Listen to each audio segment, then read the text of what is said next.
अधिक पूजा पाठ करने वाले अधिक दुखी क्यों रहते हैं? हमें मिलने वाले सुख या दुख का कारण भगवान नहीं अपितु हम ही हैं। हमारे कर्म ही हमें सुख दुख देते हैं। कर्म सकाम व निष्काम होते हैं।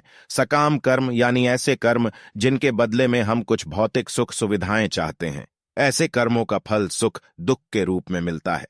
निष्काम कर्म वह हैं जिनके बदले हम केवल भगवान को प्राप्त करना चाहते हैं। ऐसे कर्मों का फल भगवद प्राप्ति के रूप में मिलता है। अब बात आती है कि ज्यादा पूजा पाठ करने वाले ही दुखी क्यों रहते हैं। इसका सीधा सा उत्तर यह है कि ज्यादा पूजा पाठ करने वाला भक्ति के स्वरूप को नहीं समझने के कारण पूजा पाठ तो करता है, लेकिन वह अनजाने में सकाम पूजा ही करता है, जिसका फल उसे सुख दुख के रूप में ही मिलता है। ज्यादा पूजा पाठ करने वाला बेशक ज्यादा पूजा पाठ या भक्ति करता हुआ नजर आता है, लेकिन वह कर्मकांड को ठीक से नहीं करना जानता है। ऐसे में गलती पर गलती करता जाता है।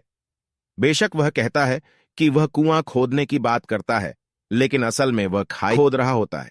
वह यह तो कहता है कि वह बहुत सारी दुनिया भर की पूजा पाठ या मेहनत कर रहा है, लेकिन असल में तो वह अपनी मेहनत बेकार ही कर रहा होता है। बेशक ऐसा करने में उसका सारा परिश्रम निष्फल चला जाता है। तो एक बात तो यह हुई कि सकाम कर्मों का फल सुख या दुख के रूप में मिलता है। हो सकता है कि उसके पूर्व कर्मों की वजह से उसकी जिंदगी में दुख बहुत लिखे हों और पूजा पाठ से बेशक कम हुए हों, लेकिन फिर भी आप यही सोच रहे हों कि भगवान हमें इतनी पूजा पाठ के बाद भी दुख ही दे रहे हों। और दूसरी बात यह है कि आप गलत तरीके से या बिना विधि विधान के जाने ही पूजा पाठ कर रहे हों। आप बेशक अत्यधिक पूजा पाठ कर रहे हों, लेकिन उनका प्रभाव उल्टा या निष्फल हो रहा हो। लगता है यहां तक आपको सब समझ आ गया होगा। अब एक पहलू और है पूजा पाठ करने वाले को ज्यादा दुख मिलने के पीछे, और यह लागू होता है केवल उस पर जो सही मायने में भक्त है।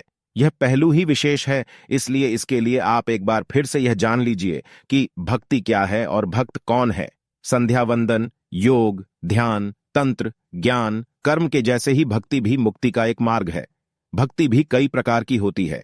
इसमें श्रवण, भजन कीर्तन, नाम जप स्मरण, मंत्र जप, पाद सेवन, अर्चन, वंदन, दास्य, सख्य, पूजा आरती, प्रार्थना, सत्संग आदि शामिल हैं।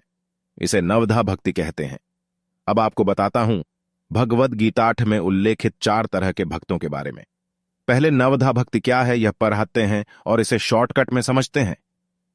श्रवणम कीर्तनम विष्णोः स्मरणम पाद सेवनम अर्चनम वंदनम दास्यम सख्यमात्म निवेदनम।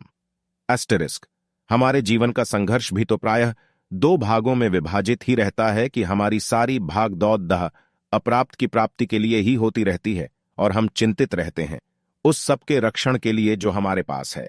वस्तुतः हमारा कोई भी कार्य तभी यशस्वी हो सकता है जब हम अनन्याश्चिन्तयन्तो अर्थात संकल्प के विषय में निरंतर सोचते रहें।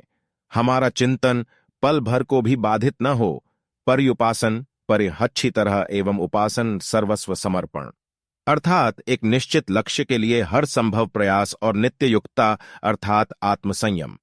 इस तरह जब संकल्प का सातत्य, सर्वस्व समर्पण और आत्मसंयम ये 3 कुंजियां हमारे हाथ लगती हैं तो भाग्य का ताला स्वयं ही खुल जाता है।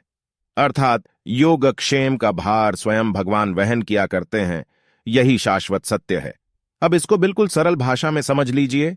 एक लाइन में भगवान कहते हैं कि जो परम ज्ञानी भक्त हैं और जो अनन्य भाव से मेरी उपासना करते हैं, उनकी जो जरूरतें हैं वह सब वो अपने आप पूरी करते हैं, और जो आपके पास है उसकी रक्षा का भार भी स्वयं भगवान अपने कंधों पर लेते हैं।